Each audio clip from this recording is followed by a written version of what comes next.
그림 그리기 위해서 밑그림이라는 용어가 있습니다. 그래서 이 밑그림이란 채색을 하기 전에 모양을 대충 그리는 것, 이것을 밑그림이라고 말하죠. 이런 밑그림은 그림을 시작하는 사람일수록 더 필요하고 민감합니다. 그리고 이 그림의 시작이 밑그림으로 시작한다면 우리의 신앙도 영적인 밑그림인 회개로부터 시작됩니다. 신앙의 밑그림은 사실은 먼저 회개한 사람이에요. 먼저 회개한 사람, 이게 나도 알고 너도 아는 객관적인 회개가 선명하면요, 옆 사람이 저절로 회개합니다. 그런 점에서 오늘 본문은 모든 신앙인을 위한 회개의 밑그림을 제공해 주고 있어요. 특별히 우리 누가복음 14장에서부터 시작된 안식일 잔치 안에 지금 계속된 교훈을 주고 있어요. 오늘 15장으로 넘어오면서 소위 세 가지 대표 비유들이 소개되는데, 어린 양 잃어버렸다 찾는 비유, 드라크마 잃어버렸다 찾는 비유, 그리고 아들 잃어버렸다 찾는 비유.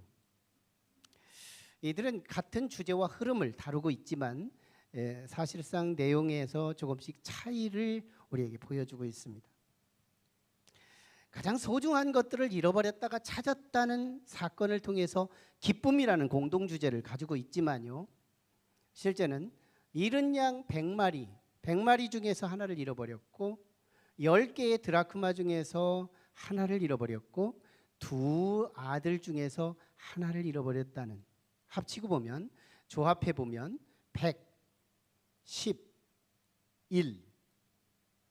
숫자가 많을수록 희소성이 낮아지고 숫자가 작아갈수록 희소성이 높아져 갑니다.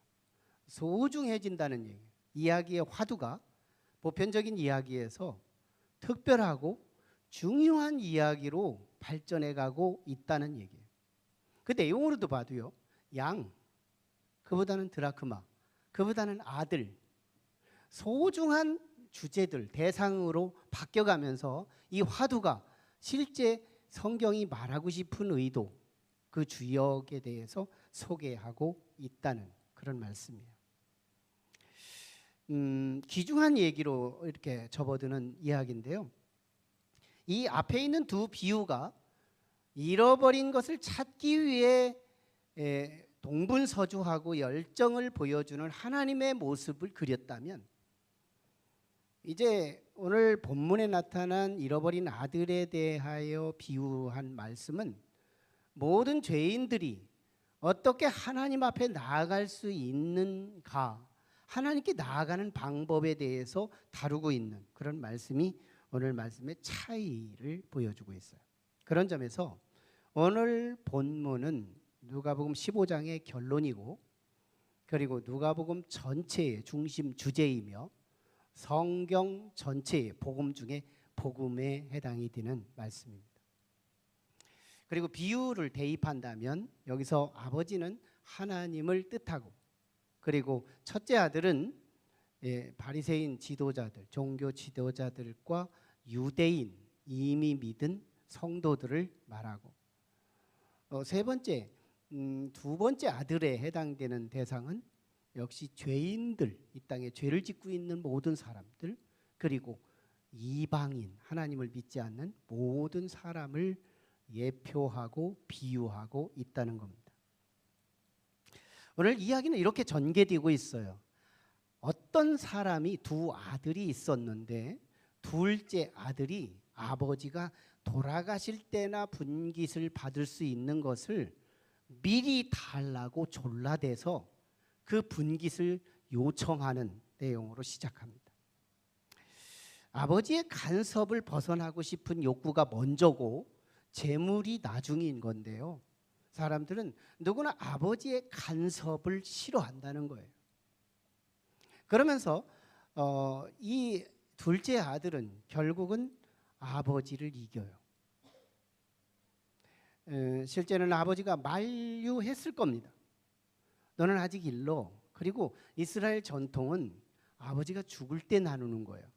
그런데 아버지가 아직 이렇게 젊고 아직 살아있는데 네가 나눠달라는 건 무리하지 않니? 그리고 아직 넌 덜 컸어.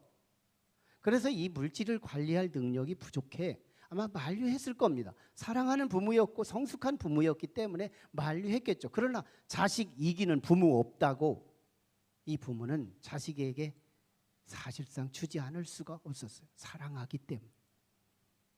이때 이 아들은, 둘째 아들은 착각에 빠집니다.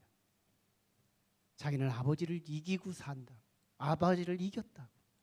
모든 인생은 한결같이 자기의 부모를 이기고 시작합니다. 모든 자녀들은 부모를 이기면서 성장합니다. 그러면서 착각해요. 자기가 똑똑해서 이기는 줄 알아요. 자기가 힘이 있어서 이기는 줄 알아요. No, 그건 아니에요. 부모보다 자기가 사랑이 작기 때문에 이기는 거예요. 언제나 이 땅의 진리는 사랑이 큰 자가 사랑이 작은 자로부터 패하며 사는 거예요.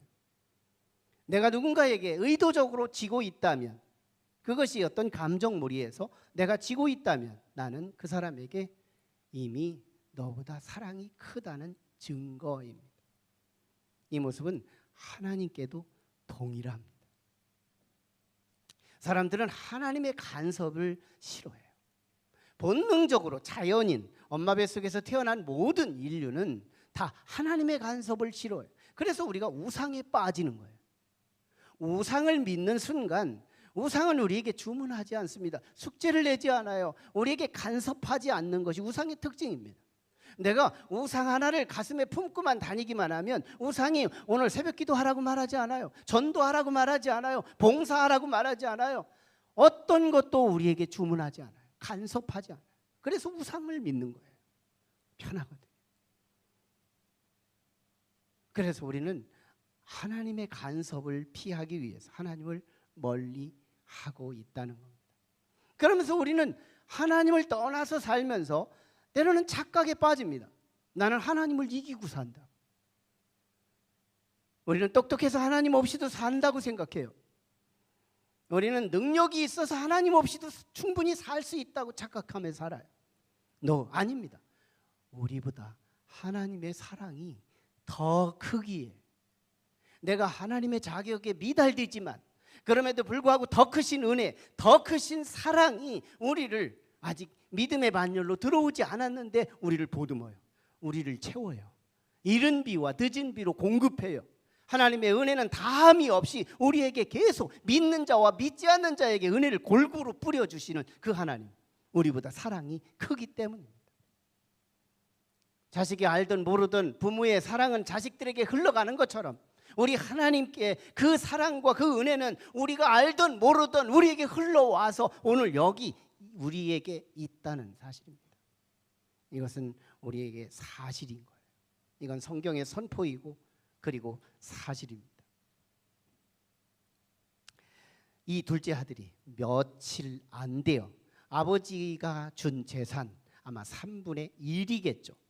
큰 아들이 3분의 2, 작은 아들이 3분의 1을 분깃으로 받는 이스라엘 문화에서 아마 작은 아들이 갖는 건 3분의 1 정도 되었을 거예요. 이것을 아마 환전해가지고 돈으로 뭉쳐서 아마 이 아들은 도시에, 아니 다른 나라에 갑니다. 아버지 곁에 있지 않고 아버지 품을 떠나 자기가 있어야 할 자리가 아닌 자기가 없어야 할 그 자리인 이방 땅으로 갔다는 거예요. 사람의 본능은 언제나 하나님 곁을 싫어해요. 하나님 곁이 부담돼요. 그래서 내가 있어야 할 자리가 아닌 내가 없어야 할 그 자리에 언제나 가 있는 거예요. 이방 땅에 작은 아들이 갔다는 것은 이 둘째 아들이 있어야 할 자리가 아니었던 것이 분명합니다. 자, 그런데 그 재산을 가지고 이제 사용을 하는데 사람들이 딸기 시작해요. 이성도 딸기 시작해요. 오빠 부대가 생기기 시작해요. 친구들이 생겨나기 시작해요. 인간 자석 같은 느낌이 들어요.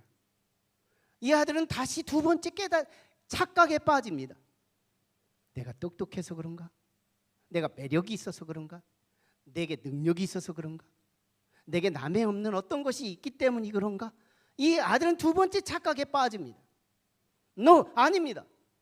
아버지의 분깃, 아버지가 나누어 준 돈, 그것이 이 아들의 힘이었고 매력이었고 사람을 끄는 능력이었어요. 우리 교회가 한 번은 건축할 때 멈춘 적이 있었어요. 섬뜩했습니다. 그때 업자들에게 제가 명령을 해도 아무도 아랑곳하지 않아요. 전화하면 받지도 않아요. 왜 그러지? 내가 뭔가를 몰라서 그러나? 능력이 없어서 그러나? No, 아니었어요. 제게 돈이 없기 때문이었어요. 나중에 우리 성도님들이 헌금을 했고 3천만 원 정도 준비되어서 하도업자 한 사람에게 연락을 하며 급한 일부터 먼저 공정을 요청합니다. 그분이 어느새인가 하도업자들 다른 사람들에게 같이 연락을 하면서 제가 전화를 하니까 따박따박 전화를 받아요. 그리고 공정을 맞춰달라고 하는 그 기간을 딱 맞춰냅니다. 저는 공사업자가 다 된 줄 알았어요. 능력이 대단한 사람인 줄 알았어요. 내 말에 저렇게 순종하고 저렇게 따라주는 저들을 보면서 야, 나 건축가를 해도 괜찮겠구나 이런 착각도 했어요. 나중에 알고 보니 제 힘을 담임 목사의 그 권위를 인정한 게 아니라 제 속에 있는 돈을 딸고 있었습니다. 여러분, 돈이 떨어지면 사람은 아무것도 아니에요. 우리는 이미 알고 있는 경험이죠. 돈 떨어지면 돈만 떨어지는 게 아니고 옷도 떨어져요. 신발도 왜 그때 떨어져요? 인기도 왜 떨어져요? 사람도 떨어져요. 왜 하필이면 그때 차 기름도 떨어지는지 몰라요. 떨어질 때 다 떨어져요. 나는 nothing, 아무것도 아니다. 거지가 따로 없어요. 돈 떨어지면 거지 들어요. 참으로 이 돈 떨어졌을 때 계속 떨어지는 모습을 보며 우리는 사전 찾지 않아도 사자성어를 익숙해. 설상가상. 눈 왔는데 서리까지 10cm가 쌓이는 거예요. 설상가상. 격언도 저절로 습득돼요. 엎친데 덮침. 우리 권진희 집사님 일본말 잘하시는데 번역 좀 한번 해보세요. 깐디 똑까 무슨 말이에요? 잔인함. 일본 말이에요. 여러분, 돈 하나 떨어졌는데 이렇게 세상이 잔인해지는 거예요. 때리는데 또 때려요. 아픈데 또 때려요. 죽었는데 또 죽이겠대요. 이렇게 잔인한 세상으로 바뀌게 됩니다.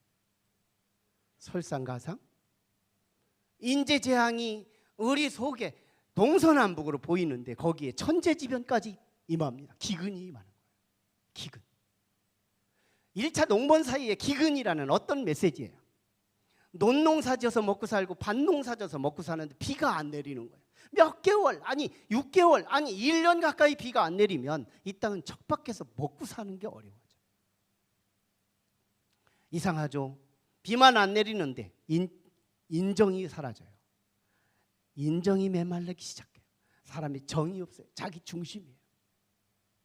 너무너무 힘들어지면 자기 살기 급급해요. 나누어지고 덕을 세우고 서로 나눔과 어떤 사랑이라고 하는 것은 조금도 찾아볼 수 없는 잔인한 세상이 이루어집니다. 여러분, 이 땅에 고난이라는 것이 몰칠 때 한 번에 몰치고, 그래서 너무너무 큰 고난을 우리는 이런 말로 표현합니다. 메가톤급 고난이다. 메가톤급 고난. 얼마나 큰지 사람의 측량할 수 없는, 잣대로 어떤 기준으로 잴 수 없는 어마어마한 고통, 오직 죽음밖에는 내다볼 수 없는 고통, 죽음이 보이는, 한치 앞에 죽음이 보이는 그런 고통에까지 치닫게 인도합니다. 여기에요. 하나님의 메시지를 담는다는 거예요. 이것을 잘 해석한 사람이 누구냐? C.S. 루이스라는 사람이에요. 영국인인데, 그리고 거룩한 우리 크리스찬 소설가이기도 한데, 그는요, 이 고난의 메시지, 시련의 메시지, 사람의 자연 속에서도 민감하면 하나님의 소리를 들을 수 있는데요, 이 소리를 못 들을 때 우리는 성경으로 우리를 인도하고 성경에서 하나님의 음성을 듣도록 우리를 초청합니다. 그런데 더 중요한 건 어느 한때부터 하나님의 말씀도 안 들릴 때가 오는데 하나님의 말씀도 안 들리는 거예요. 저게 설교지 나한테 주는 메시지로 듣고 싶지도 않고 들리지도 않아요. 그때 하나님이 찬으로 주시는 메시지, 메신저의 채널이 있는데 그게 바로 시련입니다. 너무너무 고통이 찾아오기 시작하는데 인재를 넘어 자연재해, 천재지변 이것을 통해서 내게 죽어라 죽어라 죽어라 하면서 계속 죽음으로 우리의 목을 졸라대요. 그때 C.S. 루이스가 여기에 하나님의 메시지를 담아서 전하는 설교의 하나라 이렇게 소개합니다. 이것을 하나님의 고난은 메가폰이다. 고난은 하나님의 확성기다. 고난은 하나님의 큰 소리다. 너무너무 작았기에 못 알아들었다면 하나님께서 큰 소리로 내가 너를 부른다, 내가 너를 찾는다, 내가 너에게 관심이 있다, 이 메시지를 실어서 우리에게 고난을 붙여준대요. 인재재앙과 천재재앙이 함께 겹쳤을 때 다가오는 메가톤급 고난 속에서 이 메시지도 못 듣는다면 그것이 이미 우리는 재앙이라는 겁니다. 그런데요, 복 있는 사람은 우리의 삶 속에서 시련의 메시지를 알아듣게 돼요. 둘째 아들이 다행히 복이 있었어요. 이 시련의 소리를 들었습니다. 메가톤급 고난의 메시지를 들은 거예요. 하나님의 메가폰, 하나님의 큰 소리, 하나님의 메시지를 들은 거예요. 여러분, 하나님의 메시지가 들릴 때 언제나 우리 속에서 생각부터 움직인다는 사실이에요. 생각이 바뀌어요. 인사이트가 오기 시작해요. 내게 멍하던 생각이 속에서 없던 생각이 팡 치고 들어와요. 이 둘째 아들에게 찾아온 생각입니다. 무슨 생각이에요? 아버지를 중심으로, 자기는 아들이고 아버지를 중심으로 자기 집에 있는 종들이 수없이 많은데 종들하고 아들하고 비교하는 생각이 떠오릅니다. 같은 세월 속에서 살아가고 있지만 우리 아버지 앞에 있는 종들은 지금 배부르게 먹고 노동하는데 같은 아버지 아래서 아들인 나는 여기서 줄여 죽는구나, 여기서 배고파 죽는구나. 이 비교, 이걸 거룩한 비교라고 합니다. 우리는 타락한 비교가 있어요. 나의 장점과 너의 단점을 비교하며 상대방을 누르고 제압하는 데 사용하는 타락한 비교가 있지만, 그러나 내가 하나님께 돌아올 수 있는 거룩한 생각으로 내게 다가올 때 보면 우리는 참으로 나의 연약함, 나의 잘못됨을 발견하고 내가 있어야 할 자리가 아니라 내가 있어야 할 자리는 아버지의 앞에 있고 그 앞에 있던 종들이 나보다 더 풍성하고 그 멀리 있는 나의 아들은 여기서 줄여 죽는 이 생각의 비교. 두 번째 아들에게 치고 들어간 이 생각은 하나님이 주신 생각이었어요. 여러분, 이 고난 속에서 메시지를 들은 이 두 번째 아들은 이 하나님의 메시지를 들으며 이제 아버지께로 돌아가기로 착안합니다. 생각을 바꿔요. 그리고 아버지께 돌아가려면 어떻게 해야 될까? 아들의 신분으로 면목이 없다. 사실은 아버지에게 아들이라는 이름을 명함을 내놓을 수가 없다. 그러니 나는 이제 종으로라도 가겠다. 아버지에게 종이라는 마음으로 결단을 합니다. 그리고 아버지께 돌아가요. 남루한 옷이었어요.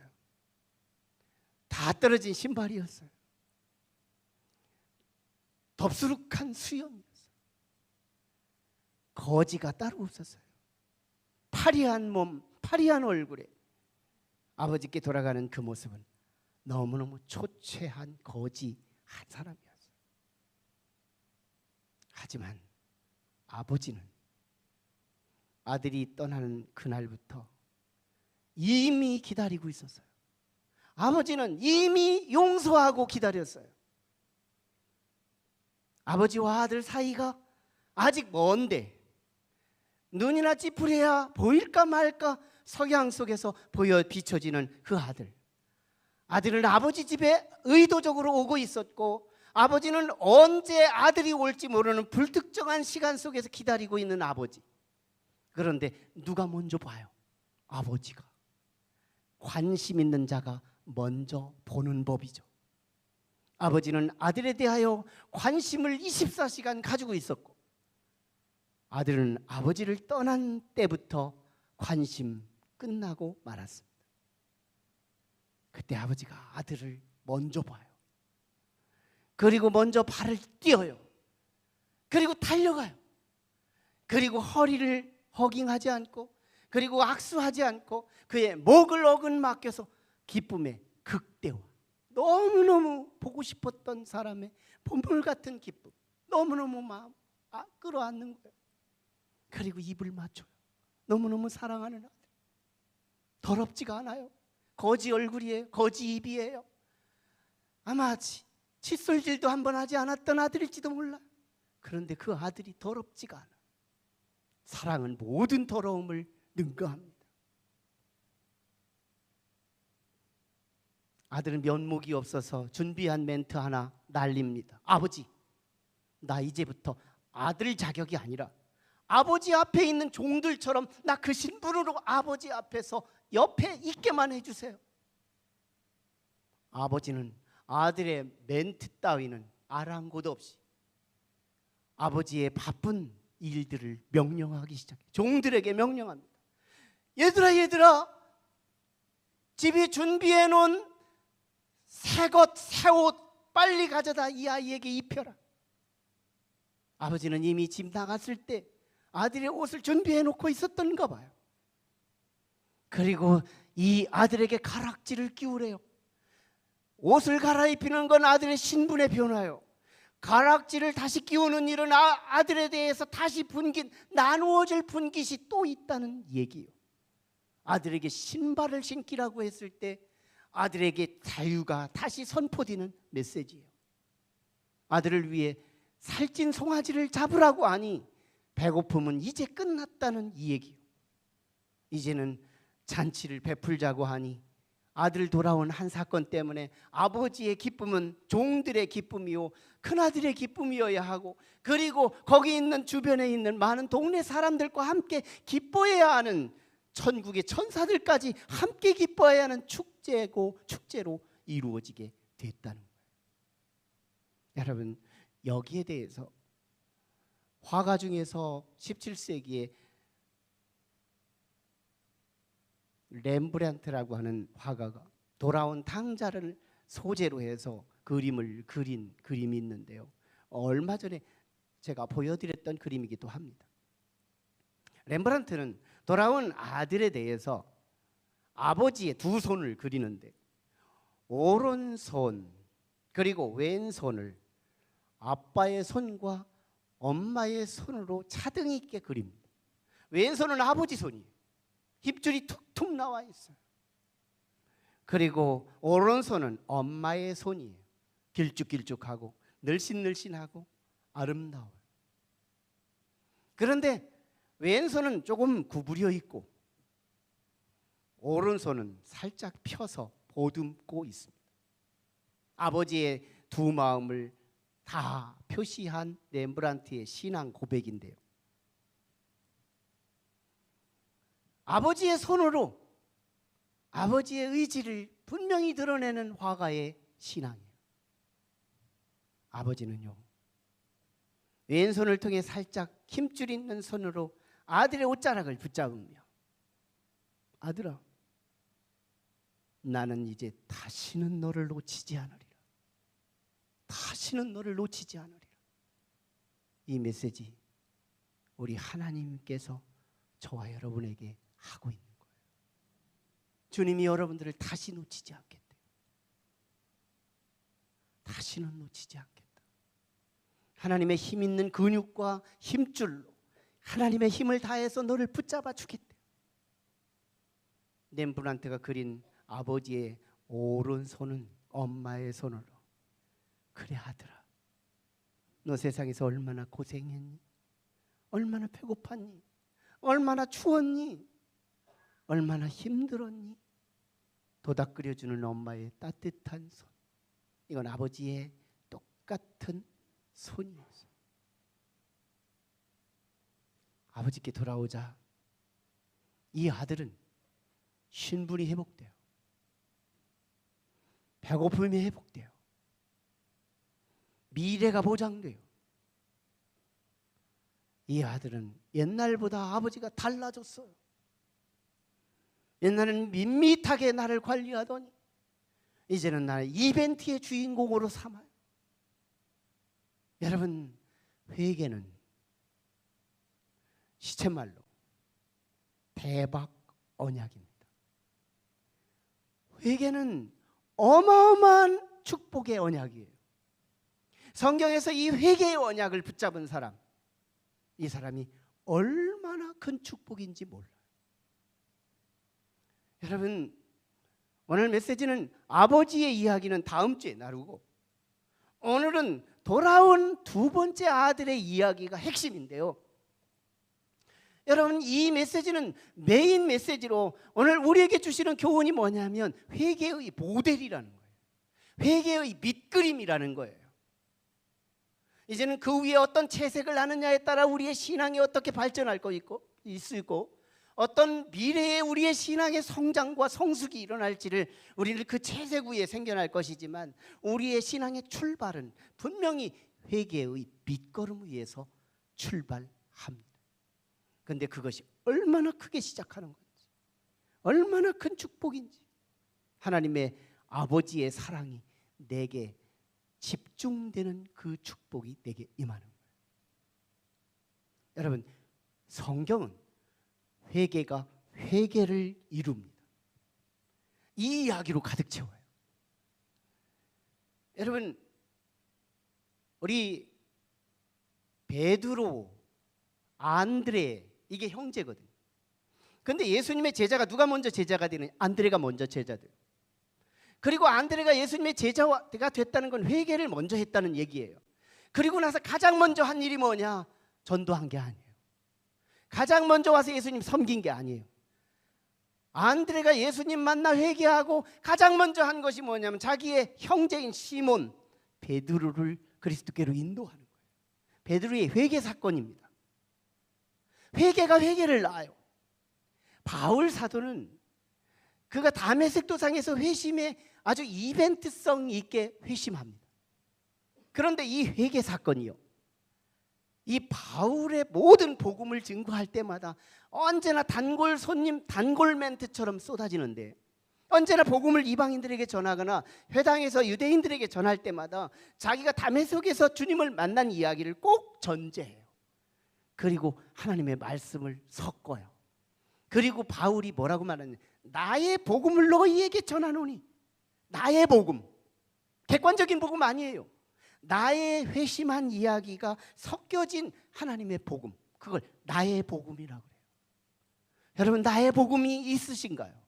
나의 복음, 들은 복음이 아니고 내 복음, 나의 회심이 분명한 그런 거기에 메시지를 실은 나의 복음이 있느냐는 거예요. 바울은 모든 회심자의 밑그림 역할을 해주고 있대요. 여러분, 조지 휘필드, 요한 웨슬리와 함께 동역했던 한 시대에 풍미했던 영적인 거장 조지 휘필드는 이렇게 말합니다. 내가 주님 앞에 처음 회심한 이후에 내가 가장 먼저 한 일은 나와 함께 믿지 않을 때 동료했던 나의 친구들을 그리스도께로 인도하는 일부터 시작됐대요. 회심한 부모가 있다면 우리의 자녀부터 회심시켜야 하는 일입니다. 이 교회에 처음 오신 분이 있다면 봉사부터 서두르지 마시고, 헌금부터 서두르지 마시고, 나와 함께 술 마시고 나와 함께 세상에서 함께 방탕하던 나의 동료, 나의 친구들을 그리스도께로 인도하는 일. 문제는 회심한 이야기가 없다는 점입니다. 교회는 두 종류의 성도로 나누어집니다. 하나는 회심한 성도들, 또 하나는 회심하지 않은 채 40년, 50년을 예수 믿는 성도들. 그러나 오늘 우리는 이 두 성도 중에서 이미 회심한 성도는 내가 어떤 과정으로 회심했는지 분명한 스토리가 생겼을 것인데, 이 스토리에 말씀하고 연결하여 자기의 복음을 가져야 합니다. 그리고 그건 침묵하면 안 되는 거예요. 그건 우리 가족들에게 계속 말해야 하고, 그리고 우리 지인들에게, 직장의 동료들에게 계속해서 복음을 전하는 겁니다. 나의 회심한 이야기, 그리고 거기에 관련된 하나님의 말씀, 나의 복음을 전하는 거예요. 그러면 놀랍죠. 회심한 자가 회심시킵니다. 감나무가 감나무를 만들어요. 동물이 동물을 낳습니다. 사람이 사람을 낳습니다. 그 사람이 그 자녀를 낳아요. 여러분, 회심한 자가 회심시키는 법이에요. 내가 전도의 열매가 안 생기고 내 말이 세상에 권위 없이 들려지고 있다면 내게는 이미 회심한 이야기가 없다는 것을 의미해요. 여러분, 똑똑한 회심한 이야기, 그게 이미 있다면 사용해야 하고, 아직 없다면 걱정하지 마세요. 저는 모태신앙이어서 성장 이후에, 타락 이후에 그걸 인식하고 회개한 기억이 없어요. 저는 한 5살 때부터 신앙생활을 합니다. 부모님 따라서 습관처럼 다니다가 신앙생활을 하니까 이 어떤 이벤트가 없는 거예요. 그러다 보니 예수를 믿다 보니까 예수를 믿는 건지 안 믿는 건지 미지근한 거예요. 모양은 교회를 다니고 있지만 나는 정말 예수 만난 이야기가 없어요. 그러다 80년대 초에 저는 하나님 앞에 기회를 계속 드리고, 경험 없이 교회를 다닌다는 건 하나님께 기회를 드리는 축복이 있는 거예요. 여러분, 이렇게 계속 가다가 어느 한날 하나님께서 정하신 시간에 여러분의 가슴을 파고 들어가는 놀라운 사건이 있다는 거예요. 제가 그날이 그날이었어요. 하나님의 말씀이 들리기 시작해요. 그 말씀이 내 마음에 꽂히면서 저는 처음에는 주변 사람들이, 나를 잘 알고 있는 사람들에게 얼레걸러리 창피할까 봐 회개를 주저했어요. 그런데 나중에 더 강한 은혜가 저에게 파고 들어오면서 저는 하나님 앞에 목 놓아 기도하기 시작하면서 눈물 콧물 쏟아지고 세상과 나는 간 곳 없고 오직 그리스도 한 분만 시선을 맞추고 기도하고 났는데요. 강대상 십자가 보고 기도했는데 나중에 기도 끝나고 일어날 때는 신발 벗는 신발장 그쪽을 바라보고 일어났어요. 세상과 나는 간 곳 없고 오직 주만 바라본 시간이었어요. 저는 그 시간을 지금까지 설교할 때마다 얼마나 많이 설명했는지 몰라요. 이건 나의 회심한 이야기이기 때문에, 내가 주님 만난 이야기이기 때문에, 여기에 하나님의 말씀을 더할 때 나의 복음을 전할 수 있는 축복이 거기에 있었기 때문에 오늘 저는 그 말씀을 계속 전하게 되는 거예요. 여러분, 오늘 우리는 나의 회심한 이야기를 기도해야 돼요. 그리고 이미 회심했다면 그걸 계속 말해야 해요. 사랑하는 사람일수록 말해야 해요. 그리고 그 시간이 지나고 나면 그 음성은 반드시 그가 고난의 파도 속에서 내 말이 들릴 때가 옵니다. 그리고 회심한 자만 주변의 사람들을 반드시 회심시킨다는 사실이에요. 회심한 자가 회심시킵니다. 탕자의 이야기, 두 번째 아들을 잃어버렸다 찾은 이 이야기는 회심한 이야기로 모든 믿는 자의 회심의 밑그림을 보여주고 있습니다. 기도하시죠. 우리 함께 기도할 때, 하나님,